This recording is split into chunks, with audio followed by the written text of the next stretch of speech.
Welcome inside episode 488 of the Locked On Senators podcast. I'm Ross Levitan on the outskirts of enemy territory in Winnipeg, Manitoba, alongside Brandon Pillar up in the Blue Mountains. And coming up on today's show, we have mid-season report cards. Yeah, Ross, we spent a bunch of our lives getting graded by teachers, but now, role reversal, we're going to be handing out the report card grades. So every player is going to get either an A, a B, a C, or a D, and we've even thrown management in the mix here, so it's going to be a fun episode. Wow, all sorts of good stuff, plus some news and notes on the All-Star Game and Olympics. This is the Locked On Senators podcast, your team every day. Or Locked On Senators, your daily podcast on the Ottawa Senators. Part of the Locked On Podcast Network, your team every day.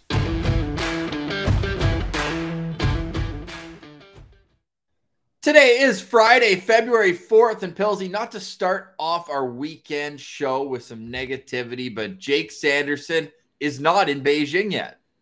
Well, I don't know, Ross. That could be a positive or a negative because he is in COVID protocol, but at least he's still in the United States. I think that's definitely a silver lining because having to quarantine in Beijing, probably not as comfortable as quarantining somewhere in LA. So yes, it sucks that he wasn't able to make the trip on time with everyone else, but I don't think this closes the door on his Olympic participation in any way, shape, or form.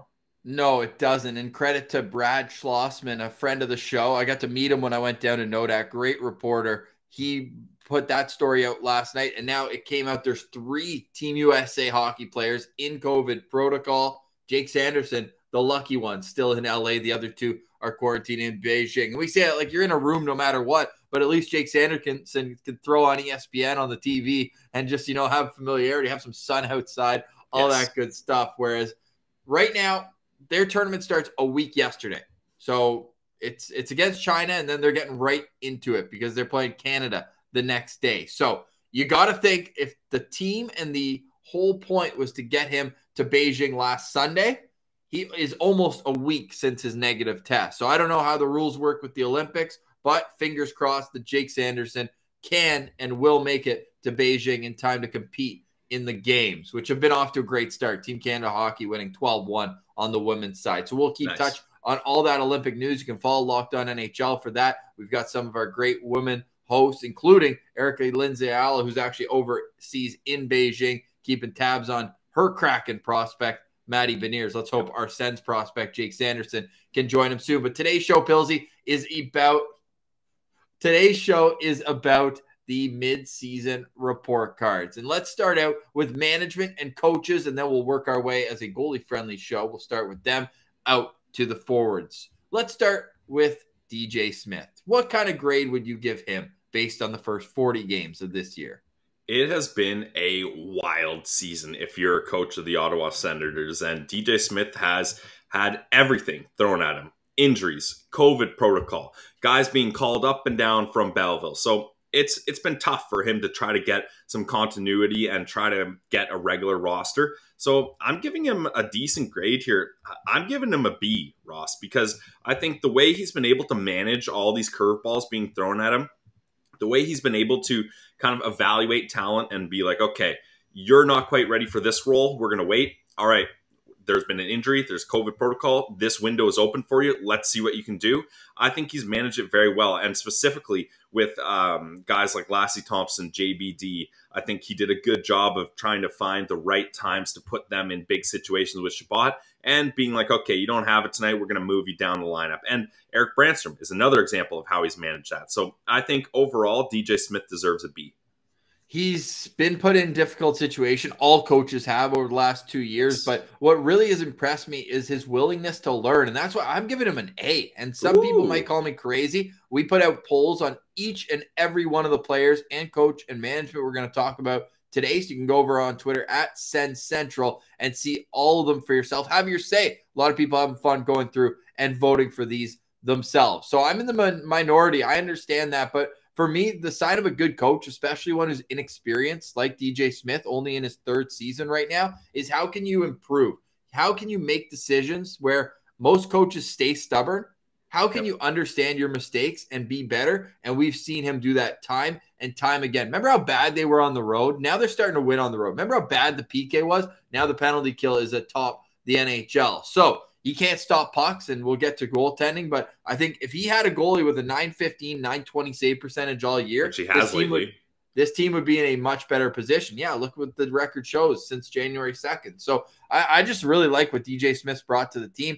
Clearly, the guys love him. They'll run through a wall for him, and he's getting the most out of them right now. So I've got DJ Smith as an A. You've got him as a B. Let's head over and see what the fans think. And 59.9% of the votes so far agree with you, Pilsy, have him as a B. The second highest is a C at 29%, and then A and D both tied at 5.6%. That I didn't realize some DJ Smith haters out there having him ranked as a D. I feel like that goes to show you he should be in the B or C category, right? When so many people, when the exact same amount of people are like, he's the best or he's the worst, you got to be in the middle somewhere. So that's all right. All right. Remember, you can still go have your say. These will be open until tomorrow. Let's move on to Pierre Dorian, the architect of this group. Yeah. Now, are we going to start with the fan votes or do our vote, then the fan vote? What way do you want to do this here? Okay. Ours first. What are you giving them? I gave Pierre Dorian a C here because the offseason was a disaster. But we talked about it on yesterday's show. Dorian shed some light on why they had the offseason they did. So if that's your mind frame, okay, fair. Still fail. It didn't work. Yeah, exactly. It didn't work. And he hasn't really, brought in Gaudette and Gambrell. Decent pickups, but low risk, low reward type guys. And I think the whole Matt Murray situation was not handled very well at all. It ends up turning out all right, but the execution of it didn't really do it for me. So I think a C is a fair grade. D is a little too low, and then anything B or A, like how many positive things has he done this year that you can really stand on to give him a B or an A? Not many. So C is where I've got him. We don't have to spend much time on this because I have him at C as well, and so does the majority of the fan vote so far. Over 50% having Dorian at C, 23% at B, 23% at D, and no votes for A for Pierre Dorian. I think one reason why is not having enough depth to when you have injuries and you have COVID. Like everyone knew, COVID's not brand new this year. And now you're still in a situation where you're playing guys in the lineup for longer periods of time that should ever be at the NHL level at this stage of one's career. And then you look at how he handles vets. Still don't like the whole Del Zotto situation from the signing, but then how you're treating him right now, not a huge fan. I don't think that goes far in league circles either. Yeah. So that's our management and coach. And now as a goalie-friendly show, let's move on to Matt Murray. Really been a tale of two seasons for him, but we don't have the luxury of breaking it down like that. We need a mid-season grade for you, Pilsy. What's it going to be for Matt Murray? And this is a very similar fan poll to DJ Smith. But for me personally, I'm giving Matt Murray a C because he started the year off very poorly, just brutal. And again, I hate to put the health into it, but hey, the best ability is availability, right? Wow. And he hasn't been available. And it's been hours before puck drop that he's now no longer available. So he's put the team in a tough spot starting this season. However, this recent stretch, he's been incredible. And he deserves, he's playing up to his contract standards there. And if he could have been more consistent throughout, you'd see a higher grade. But I'm going to give Matt Murray a C here just because yes, this recent stretch has been good, but I'm not quite totally sure he can do it over a full season span, and that's why I'm a little wavering, so I think a C is a good spot for him. Yeah, the 910 save percentage now is above league average, which is 908, which is incredible to think if you're going off of what we saw up until January 2nd. Even that being said, though, with Matt Murray, I'm going to give him, it's somewhere between a B- and a C+. It's right in there. We don't have it broken down like that. So I'm going to go with a C, and you'll see the trend here with C's as we go through the goalies here. Anton Forsberg next up. I'll start with him. It's a C as well because we've seen some really good moments. The home opener against the Toronto Maple Leafs, the game in Carolina, 2 games where he had 47, 48 saves. But then we've also seen some games where he's more or less the reason why the Sens don't come out with any points. You look at the Anaheim game, they outshoot the Ducks big time. They only score 1 goal, so how much can you really blame them? But that first goal was so deflating. Second one, not much better. And there's just been a few more lapses where you're like, oh, that's why they picked him up off of waivers rather than get him in a trade or for a decent contract. Yeah, I think C is the fair grade. That's what I got him at too. Not good, not great, just meh for Forsberg. So C is a good spot. Yeah, and the fans, I believe, agree with that sentiment as well. For Murray, it's 47% B, 43% C. And for Anton Forsberg, it's 48% C and 45% B. With Phillip Gustafsson, he had a couple great starts at the start of the year as well. But here's my trend. All the goalies are a C for me. They just haven't given the team a chance to be great. They've given them a chance to win a few games. They haven't been awful, but they certainly haven't been in the upper echelon of the league. Phillip Gustafsson, we had high hopes for him, especially after the end he had to last year. But for me, it's a C so far. There's just been too many stinkers along the way. This is a rare occurrence, Ross, but I'm going to be a little harder on him than you, and I'm giving him a D. Okay, I just think first D. If you look at the stats, Ross, like 10 games started, .892 save percentage, a 3.8 goals against average. If you just plug that into any goalie, like put any name there and plug it into a ranking system, it's going to be near the bottom, right? So yeah, I would love to give him a little boost here to boost his confidence, but for me, I don't see how that's anything better than a D. You can't get a whole lot worse than that, and he hasn't. Sure, he hasn't started a whole lot of games, but he hasn't given me much confidence in the NHL this season, so it's going to be a D for me so far. He's basically mirrored the season of Matt Murray, where he started strong. He won 2 out of his first 3 starts, both against Dallas, funny enough. Yeah. But he's 0-5-0 in his last 5 starts with an .859 save percentage. That's just simply not going to get it done. So, as I said, Murray's probably a C+, Forsberg's a C, and Gustafsson's a C-, if I'm being a little more specific in how the goaltending goes. So that's how the goalies rank out. Clearly, my overall for the goalies is a C. My overall for management, probably a B-, and then B-, coaching, yeah. I meant coaching and management all together in one there. All right, we got lots more to get to. We got defensemen, we got forwards, and a whole lot of them because the Ottawa Senators have used a ton of players this year. 35 players plus 3 goalies have made appearances for the Ottawa Senators this season. We'll get into all that, but let's power up with a Built Bar first. Built Bars are the protein bar that tastes like a candy bar, longtime sponsor of Locked On Senators, and for good reason as well. We love their products. They come in 16 amazing flavors, and you can go and try each one of them if you get the mix box at BuiltBar.com. Built Bars are great for the health-conscious guy or girl because you can lose or maintain weight while indulging in a delicious treat. They're low in calorie, low in sugar, but they're high in protein and high in fiber. We call that a nutritional grand slam. So go check them out yourself. BuiltBar.com, promo code LOCK15 for 15% off your next order. It's Built Bar, the protein bar that tastes like a candy bar. All right, Pilsy, let's move to the back end now, and where better to start than number 72, the associate captain on this team, Thomas Shabbat. What kind of marks are you giving him through 40 games this year? I think this was one of the easiest ones. I didn't spend much time thinking about this, Ross. You already said it. He's got an A on his jersey. He's got an A for a report card grade for me. Thomas Shabbat, I don't know how much more you can ask of this guy. Like, he plays so many minutes a night. He's always up against the top pairs. I think he's improved defensively by quite a bit from last season, especially the end of last season when, he got injured at the end of the season, but before that, I wasn't loving his play in his own end. And look, he's starting to score goals. He gets a lot of pucks on net. I just think Thomas Shabbat is exactly where you want him to be, so it's an A for me. Defensively, he's gotten so much better. Like, it's night and day from what he's been able to contribute in the past. But then you look, and he's still putting up more than a half point a game, 23 in 40, while leading the league in ice time. His shots on goal jump off the page at 109 in 40 games. So he knows that he's out there often with Brady Tkachuk. And what's the best way to score when Brady's on the ice? Get the puck as close to the front of the crease as you can, and he's most likely to bang it in, goal drought withstanding. That being said, love what Shabbat does. And we talked about this a bit yesterday when we had a fan question come in about what we thought. The lack of consistency for his partner this year makes it so much more impressive that he's been able to do this with Lassie Thompson, with Jacob Bernard-Docker, with Eric Branstrom, with Nikita Zaitsev, and with Artem Zub. So no matter who he plays with, he's the number one defenseman on the team, and there's good reason for that. I'm shocked that the fan vote so far only has him at 70% A. That leaves 27% grade him at B. That's a little surprising, no?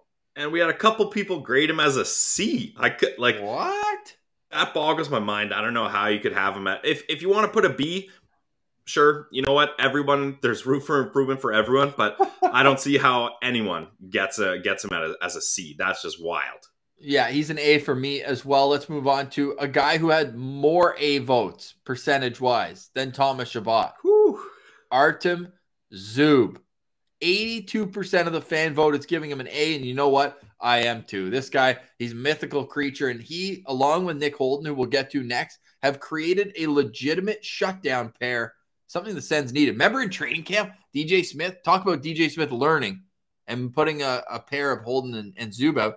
Remember the initial shutdown pair this year was going to be Del Zotto and Zaitsev? Yeah. I might change my mark on DJ Smith just by saying that. But in all seriousness, Artem Zub, he can do it all. Like, he can be defensively sound, but he's just as good at the first pass out of the zone. He's got a cannon when he uses it from the point. So I think Artem Zub, what found money that was, getting him to sign over here from the KHL. Yeah, absolutely. One of Dorian's best moves for sure. And I'm right there with you, Ross. This was an easy one. Artem Zub gets an A. Yeah, we don't have to spend much time on it as well. The fans love Zub, and we continue to see improvements on the ice as well. Artem Zub, he has 11 points in 40 games this year. Last year, he had 14 in 47. So about the same offensive production, but he's averaging almost 3 full minutes more than he did last season. Nick Holden's definitely averaging more than he did last year because he was a depth piece for the Vegas Golden Knights, and now he's playing a consistent top 4 role for the Ottawa Senators. He's got 5 points in 34 games. Where are you at with Nick Holden on your midterm report card? I got Nick Holden at a B, just because, look, not because too many negative things, but the A's are for the top guys, like for the guys that are absolutely killing it. And Holden has had a couple games where you're like, that's tough. But again, he's being put in the toughest situations as a shutdown defenseman, going up against other teams' top lines usually, and or at least top scoring lines. Maybe not always the top line, but the guys who can snipe and the guys who they really need to focus on shutting down. So for me, I'm giving Nick Holden a B, which really is a pretty good grade considering at the start of the year, Ross, we're like, all right, is he going to be Braden Coburn or Eric Goodbranson here? Like, which one of those veteran free agents is he going to be? And he's been neither of them. He's been much better. So a B for me. When I made my video for the trade, I just called him a contract. So he's been clearly a lot more than that coming back for Evgeny Dadonov. The fans agree, and so do I. B is the majority vote, 68% of the fan vote, 28% giving him an A. I would hazard to guess that is versus expectations and really being impressed with him, and maybe a little hyperbolic as well. Now we move on to Nikita Zaitsev, our first player so far we've done who has exactly 0 A votes for our fans. Where are you ranking Nikita Zaitsev?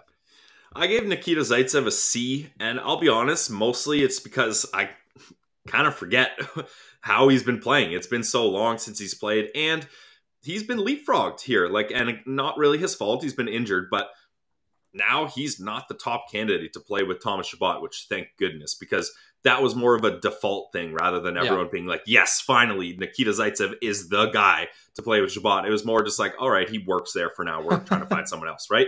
So I think for me, a C is appropriate.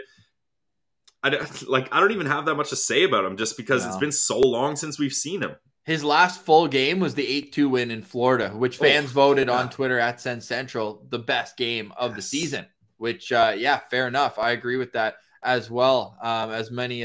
As much as the home opener was fun because we were there. Nikita Zaitsev had played his 2 best games, though, right before getting hurt. He was a +4 combined in the shutout win over the Lightning and then at Florida, those 2 wins. So it was unfortunate timing. He blocked a shot in the game against the Tampa Bay Lightning in Florida. They lost that game 2-1, but he only played 4.5 minutes, 7 shifts in that game. I've got him as a C as well. The start of the year was just so bad for him. A lot of -3s, a lot of -2s, and honestly, he's just in over his head. He's not an elite defender like DJ Smith likes to say he is. So for that reason, I'm out on Nikita Zaitsev. Although we tried to pump his tires, he finished last year so well. Like, he really did. He played very well down the stretch last year, and it just hasn't been the case. So I'm interested to see what happens next for Nikita Zaitsev because, again, signing bonus this offseason. So how hard will the Senators try to move that contract, knowing like Lassie and JBD, they'll be another year through their development. Like, I'm curious, and this could change how I feel about DJ Smith,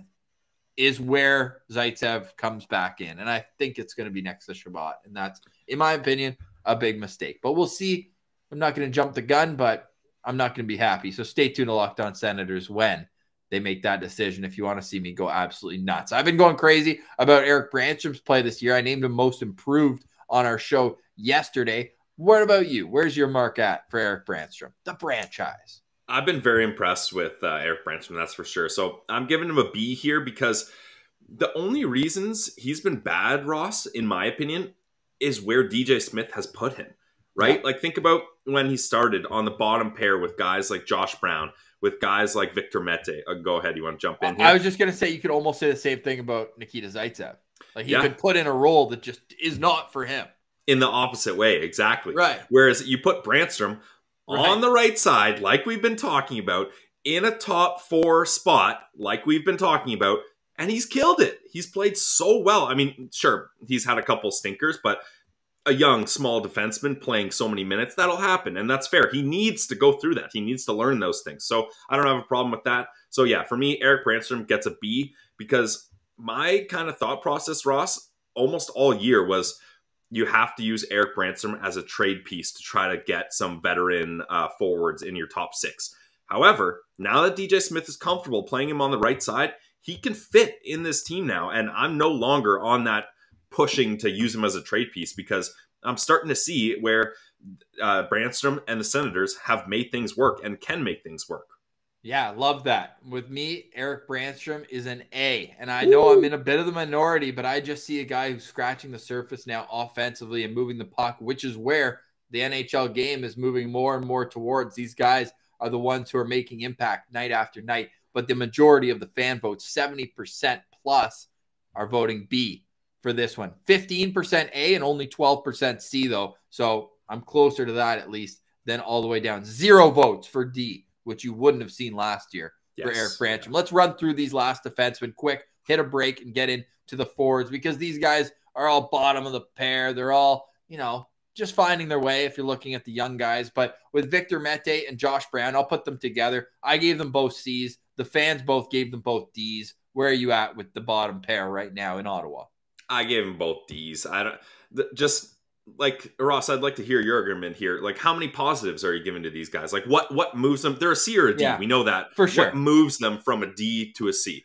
Yeah, you know what? With Victor Mete, he could probably more so be a D. I think Josh Brown, his last like 7-8 games have been better. He's realizing his role. Fair. He's clearing the front of the net. So I think that he's redeemed himself a bit more, which is funny because Mete has more C votes in the fan vote than Josh Brown. But Josh Brown knows his role, I think, a little bit better than Mete. The role you want Mete to play, he's been passed by Branstrom miles on end. So, You know what? If I am going to probably regroup there, I might move Mete down to a D. But Josh Brown, like, he is what he is. He makes $1 million.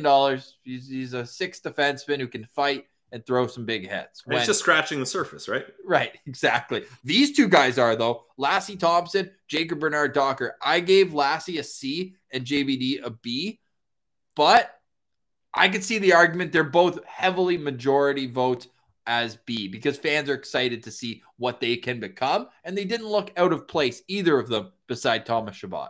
Yeah, exactly. And that goes a long way. Ross, I gave both of them C's only because I'm grading this more on an NHL level, not like a prospect level. Like, if you look at them as prospects and you're like, wow, these guys were supposed to be in the AHL all season. They're in the NHL playing top minutes. That's amazing. Sure, then I slap the B on there. But as an NHL grade, like just watching them, who cares what their name is, where they drafted, their age and stuff.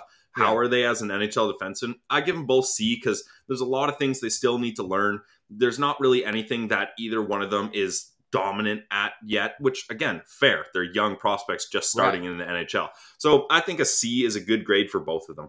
Yeah, I agree. Lassie Thompson has been in 16 games this year, has 5 points, -8, whereas Jacob Bernard-Docker has been in 8 games, has 1 assist, but is a +1 as well, averaging almost 3 minutes less, though. Lassie Thompson has played games with like over 22 minutes, which is great for his long-term development. One note on JBD, our good buddy Footy on Air just tweeted out a photo of JBD. He's got the full face shield on, but he is expected to play tomorrow for the Belleville Senators. Guys, absolute nails. So you love to see that. Pillsy, we also love when our great sponsors help out on this show. So before we get to the forwards on our midseason report card, you got a word from our friends at betonline.net. BetOnline.net. That's right, Ross. BetOnline.net. They are the trusted online sportsbook of the Locked On Podcast Network. Look, guys, there may be less football being played. There's only the Pro Bowl, only the Super Bowl left.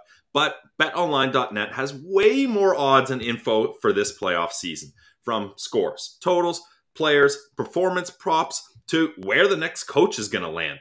BetOnline is the #1 spot for all things NFL betting in 22. But wait, you guys might be thinking, this is an NHL podcast. Why are they talking about the NFL so much? The BetOnline.net has it all. It's not just football, guys. Don't you worry.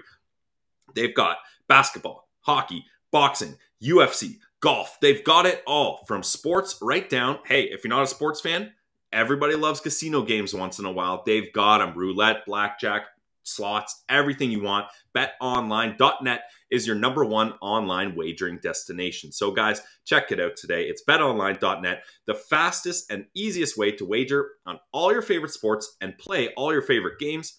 BetOnline.net, where the game starts. A reminder that you can advertise with the Locked On Senators podcast. Just shoot us a note on Twitter at Sens Central, on Instagram, lockedon.senators, or our contact information you can find on our YouTube channel. We'd appreciate if you like and subscribe to the channel on there. And Pillsy, before we get back to countdown, we're talking defensemen. We also put out on Twitter, who is on your Senators Mount Rushmore? Think about that one over the weekend. Go to Sens Central. We're doing a bracket challenge to find out the top 4.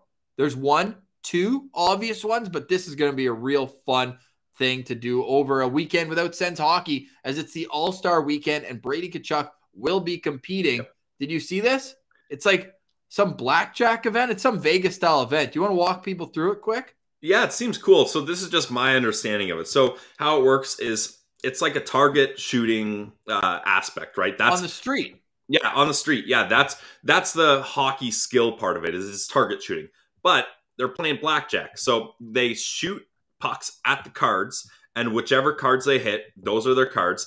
And it's classic blackjack. The dealer's got a hand, and you got to try to get closer to 21 with the dealer. When you say hit me, you shoot a puck at a card, and that's what you get. So this will be interesting to see. And you know what? For all the people being like, wow, that's lame, like whatever, just stop. Like the NHL, they're trying new things, and I think it's cool. Like I think every All-Star game should have a bit of a nod to the region they're in. And it's Vegas, baby. Like that's definitely a great way to start. And I think the players are going to have some fun with this. And I think Brady Tkachuk is a great guy for this contest, because he's going to be shooting the shit with the boys, right? Like it's not going to be like so serious. It's going to be a fun event, something different. And if it doesn't work, who cares? They tried it. If it works, sweet. It's a fun new event. Couldn't agree more. Let's start with Brady Tkachuk then, the captain of this team, as we move to our forwards of the first half report card. The Senators are through 40 games. They have a 14, 22, and 4 record, good for 7th in the Atlantic Division. The captain is on a 14-game goal drought, but he still brings so much to the table. Where are you at? Because this is another kind of difficult one to really pinpoint. Yeah, I didn't have too much troubles here, Ross. I gave him an A just because I know the goal scoring drought is there. But did we draft Brady Tkachuk or Phillip Zadina, guys? If it was Zadina and he was on a 14-game goalless drought, yeah, right. That's not good. He's a sniper. He's supposed to score goals.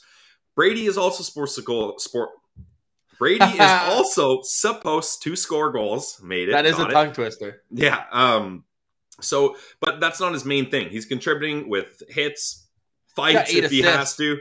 8 assists. He's still doing well. And remember, his top line is decimated right now. So I give Brady top line? Will Smith meme, standing in a room looking around alone. Where is everyone here? Yeah.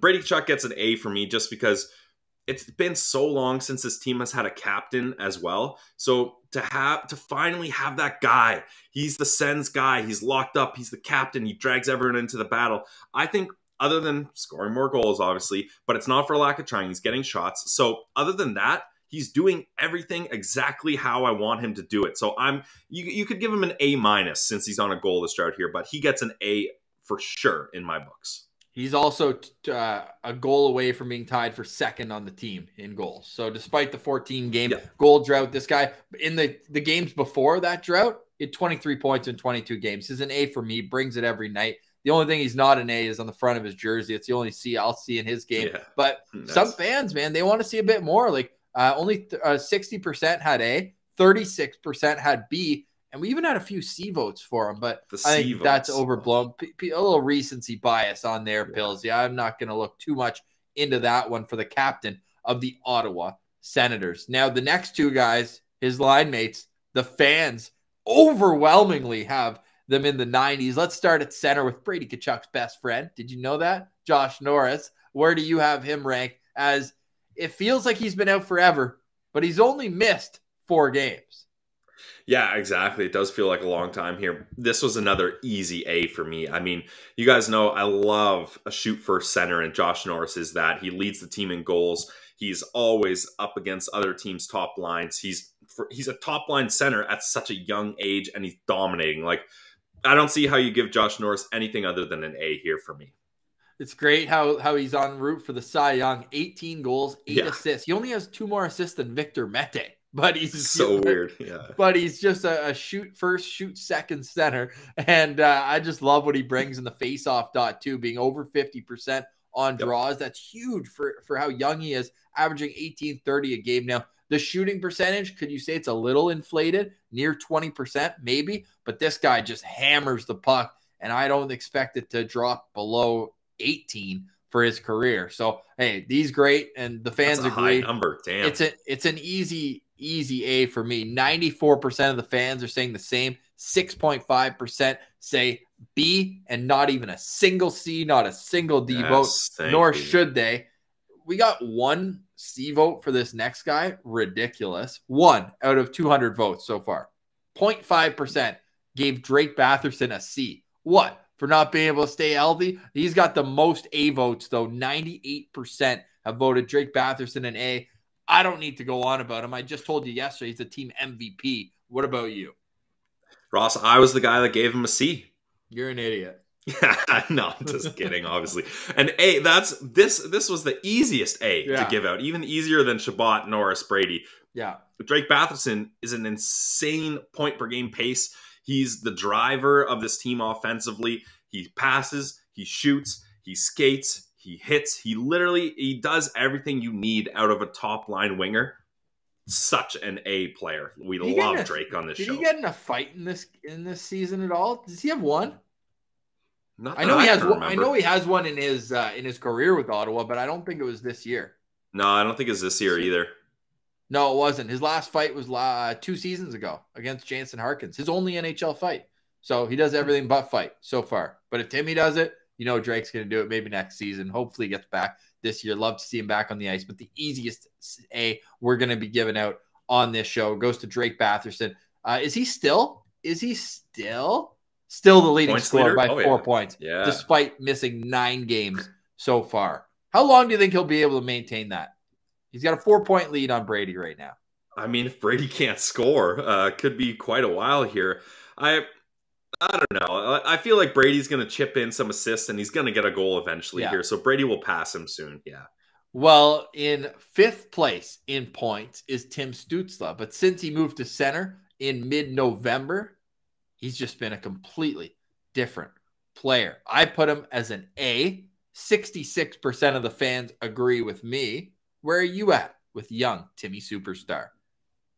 I can't give Timmy an A. I would love to sit here and just be a rah-rah guy with positivity, but the A is too high for me. Like this is a guy that there's multiple nights where he's an offer in the face-off dot. Again, plus minus, we say it every time. It's not a deadly accurate stat, but when you're that far in the minuses, it shows. And look, this is also a result of him having to be used in an unfair spot, right? Like Timmy should not be a number one center right now. He's just learning how to play center. If Tim Stutzla had the luxury of playing second line center with Formenton and Connor Brown without any hiccups, maybe he could be an A, but just with where he's had to play and like he's been very good recently, scoring some game-winning goals. That's been awesome, getting in that fight. I think the recency bias is a bit of a boost here, but I'm giving Tim Stutzla a B. Like that's not that far off here, but I just think an A is that's the rose-colored glasses, and that's everyone saying he's going to get 65 points this season coming out. Who said that? Sorry, guys. Once again, I'm raining on your parade here with the Tim Stutzla. Let's all just cool it a little bit. Who said that? Brutal. No, Tim Stutzla, though, he's going to have a hell of a career here. So whether he's an A or a B, we know that he's exceeding expectations as just a 20-year-old in the league. People forget Alex Formenton is only 22 years old, and this guy flies up and down the ice. He's probably the fastest skater in the NHL, and nobody can prove us otherwise because they didn't invite him to All-Star Weekend. They didn't want him embarrassing the Dylan Larkins and Connor McDavids and Kyle Connors of the world. And whatever. They can have that. We know that the all-time fastest skater in AHL history, I think, is Alex Formenton. I got to look that up. He won the skating contest. I know that. It's all-time, I'm not sure. Yeah. All right. Maybe that was a little... Rein me in, Pilsy. He won the AHL skating fastest skater in their All-Star game a couple years ago. I've got him as an A as well. Just maybe this is more so based off of expectations. But, man, he kills penalties. He's on the power play now. And at 5-on-5, he still finds ways to blow past defensemen and make it look like it's 3-on-3. Yeah, I mean, the speed is his dominant force here, that's for sure. I can't give him an A here. He's a B for me just because the A, that's the top echelon of players. That's the guys who there's really no room for improvement here, whereas I think Formenton, there is some room for improvement. He gets a million breakaways, but he might score on one or two of them. So I want to see a little extra oomph there. And there's still some parts of his game that I'd like to see improve. But, I mean, still a B. Like, he's been a great player, especially recently. So I think A is a little too high, guys, but he's definitely a B for me. Through 200 votes, the fans agree with me. 73% giving Alex Formenton an A, 26% a B. Now, clearly, if these kids were all students, they'd be asking for Mr. Levitan instead of Mr. Pillar, as I'm being a little bit easier on the grading, it seems like. But as we move on to Connor Brown, it's going to be so nice for Connor Brown to get back into the lineup on Monday. We'll have a full preview of that game on Monday, but man, they've missed him. Like he is a force on the right wing. The PK, it's been impressive how they've been able to continue staying at the top of the league without him. But I've got him as like a B plus for me, Connor Brown, this season because the scoring hasn't been there. He was an A last year, 100%, 20-some goals. This year, B plus for me with Connor Brown.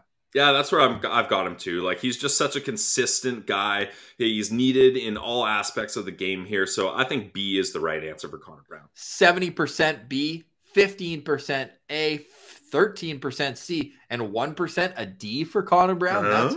That's shocking. And that's why in the Olympics, they take away the best and the worst score because people are just extreme one way or another. No extreme votes with Nick Paul, but it's clear that people have him as a B. I agree because there's been some times where he's been asked to do a little more than Nick Paul can do, even though he does it all. But when he is put in a role for him to succeed in a bottom six with a tough matchup, with penalty killing time, this guy's a hell of a player. So he's B plus for me as well. Yeah, I agree with everything you said there. I think B is exactly where you have Nick Paul, and let's see that extension happen soon here, Pierre. What about Zach Sanford? Interesting to note that he is one of the only Senators to play in all 40 games this season. There's 4 of them. There's Chris Tierney. There's Zach Sanford. There's Thomas Shabbat and Artem Zub. Those are the only Senators who have played in all 40 games. So Zach Sanford, through that sample size, what are you giving him? I give him a C just because, you know, when you look at his stats career-wise, he's had some scoring touches, and he got a hat trick this year. Like, we were kind of expecting the floodgates to open. He's spent time on the top line. He's spent time on the top power play. He's been given these opportunities, right? But he just hasn't been able to cash in as much as we'd like. But on the flip side of that, Ross, is he was known as a bit of a soft player, like a big guy but play soft. Not under DJ Smith, he hasn't played soft, in my opinion. He's throwing hits. He's even getting in fights, too. Second on the team in hits behind Brady. Yeah, it's impressive. And he's standing up for his guys. He's often getting under the skin of opponents. Like, how many times have we seen end of a game, a player on the opposition team is just absolutely furious with Sanford, like ragdolling him, and Sanford does nothing and draws a penalty. That's great for me. So I like Sanford, but it just, for a guy that you brought in to boost your depth scoring, he hasn't done that. So a C is where I've got him. And a guy who fought Eric Branstrom. Not a whole lot of people do that. So credit to him for standing in there. Didn't win the fight, but I give him a C+. And I think that he's a BC guy for sure. And nice, he went to Boston College. I didn't even do that on purpose. A BC guy. 35% have him at B, 55% have him at C, and 8% have him at D. And those guys didn't watch Logan Brown play in Ottawa because he contributed more than Logan Brown ever. Not many people watch Logan Brown play in Ottawa with Ross. No chance. All right, let's wrap this up with a few on the bottom end. Austin Watson, I shouldn't say at the bottom end, because this guy, he brings it. He kills penalties. He blocks shots. He fights, and he throws huge hits. However, he is what he is. But something he's added to his element is being a matchup guy with Nick Paul and with Zach Sanford, which is why, like, C+. I'm giving both both Austin Watson and Zach Sanford. Like that C+, like, if they contribute a little more offensively, they'd be in the B. But what they've shown as a shutdown line, I got to respect it. So C+ for me for Austin Watson. Yep, I'm there with you. Like, he is what he is. That's what you gotta say. And he's being paid appropriately for his role. I think he fits in. I like how they got him with term. I like that. Yes. A little continuity. Yeah, we may not have liked it at the time. It was a bit of a confusing addition there, but as he's kind of molded into this team and built some chemistry and been a good veteran for them, I think it's worked out great. So I got Austin Watson as a C+ area too. But the reason we said that was the same week they went out and got Michael Haley, Eric Branstrom. We're like, dude, how many of these guys do you need, really? Seriously. Honestly. But he's the one who's outlasted all of them. 47% say C, 42% say B. So that's right there. Real a couple A's, Ross. A couple A's, a couple D's as well. So, hey, everyone has different opinions on what Austin Watson brings. This one, another C+ for me. Dylan Gambrell. Don't think we need to spend too much time on him, but he's a hockey player. Okay, I'll add a little more to that. I think he's a C because in his role he does very well, but outside of his role, not much, right? Like, he's got one goal, maybe two. Like, there's no offensive touch. Yeah, one goal, and it was a shorthanded goal, which, hey, 25 games. That's nice. But outside of his shutdown role, there's nothing. So I think a C is appropriate because he's not able to balance things out. So I think Gambrell's been a welcome addition for a 7th round pick that who cares, really? I think it worked out. So I like Dylan Gambrell, but a C is a perfect spot for him. His stat line is identical to Nikita Zaitsev, and I don't think that's what you want if you're a forward. Okay, moving on to Chris Tierney. Again, one of the last 4 guys who have played every game this season. And I think that, well, yeah, he's a D for me too. Like, I feel bad. Like, when he came over in that trade, that first year, he had like 40 assists. And you're like, 39 assists, yeah. He can play. But now I think Sens fans, they're watching how the Sens, when they're at their best, they're so fast. And he's just not a fast player. So he's getting passed and lapped, and he can't play with certain guys because there's so much speed on the wing. And I think fans are just like, he's like top 20 in games played for the Senators. It's time. It's time to move on from Chris Tierney. Yeah. I've got him as a D as well. Like, what does he do well that would bump him up? Sorry, there's not much these days. So yeah, a D. There's a few extra guys here who we're going to leave, and you can go have your vote at Sens Central. There's 2 that I want to finish up on. The best ever lace him up. Tyler Ennis, what do you have for him? I'm at a B+, and maybe that's a little more leaning on versus expectations, but somewhere in the B's because he has contributed offensively. I got him as a B because this team has needed depth scoring, and he's been that guy. And even when he's not scoring, he's putting good shifts in, right? Like, you always notice Tyler Ennis out there because he's just a little water bug, and he gets a lot of good scoring opportunities, and I think he's another one of those veteran glue guys that this team desperately needs. So I like Tyler Ennis's game, and for $900K, what he's giving this team is pretty impressive. So I like Tyler Ennis. How about another waiver pickup? Adam Gaudette. We'll end off with him. We were so hard on him after his first 2 games. Rightfully so, though. I think DJ Smith was as well. He's a healthy scratch forever. Then he comes back in, and now he's the second best to ever lace him up. The second best. I like that. I got him as a C here just because I still think defensively he's quite a liability. But he's kind of offset that with great offensive production for his role, right? And you know what a I waiver love about wire him? pickup is good. He's a shooter. Like everything goes on net, and the Sens like that need more too. guys like that. They do. Yeah, and the talent is there. Like, you can see, like, man, some of these goals he's got the hands, he's got the offensive creativity. So I like watching him out there, but still the defense is pretty brutal. So a C is a nice spot. Yeah, I'm not against bringing him back in a fourth line, like in and out of the lineup role. Like, sure. I just, the Sens needed more guys. They were getting outshot every game, and he doesn't care where he is on the ice. He thinks he can score from there. But I like it. He also made a great move. That pass to Ennis for his first goal against Buffalo, the between the legs backhand feed, like, you can tell this guy has the offensive ability. So I'm not against harnessing that. Like, if it's between him and Gambrell, I'm bringing back Gaudette over Gambrell. Really? Not you? I'm on the opposite side of that, just because Gambrell does what he does so well. Like, but there's more guys in the system who can do that same thing. Like Kastelik or Gambrell, you just put Kastelik in Gambrell's spot, and then you have an extra winger who can spark. We talked about how bad the second power play unit is. Why not have a guy who can contribute there? Yeah, and that's fair, but I just think Gambrell is your perfect fourth-line center that can kill penalties, and I don't think the Sens have too many other guys like that coming up the pipe. Like, maybe Parker Kelly, Kastelik, like you mentioned, but I like Gambrell. I like Gaudette, too. So, really, it's a coin flip. Do you want a guy who's all offense, or do you want a guy who's all defense? So all gas, baby. All gas. Fair. Full send. That's awesome. Hey, one last note, and that is our report card for the Ottawa Senators. If you're watching on YouTube, have your say. And while you're typing your comment, just click that little thumbs up button. Yeah. It does go a long way for Pillsy and I going into a weekend that we're going to watch the All-Star game, I think. Are you? Are you going to be locked into that? I can't say I've ever fully watched an All-Star game. I'll just watch the clips on Twitter, not going to lie. Yeah, fair enough. The skills competition Saturday, the game on Sunday, and then the Senators are right back in the swing of things. Yep. 2 back-to-backs with a game in between in 7 days coming back. That's 5 games in 7 days. And we're going to see this schedule come fast and furious. So, you know, Locked On Senators is your #1 spot every day, Monday through Friday, to stay up to date with stats, news, analysis. We got some great interviews planned for the future as well. So stay tuned for all that. Pillsy, one more note before we go. Former Senators captain Erik Karlsson, we got to give some stick taps to him. He welcomed his first baby boy, his second child, which is even more special when you remember what he went through in Ottawa with the stillborn. So we just want to give a little hat tip to an all-time Senators great, a guy who will find his way, I believe, onto the Senators Mount Rushmore. That's going to be a fun thing over the weekend at Sen Central on Twitter.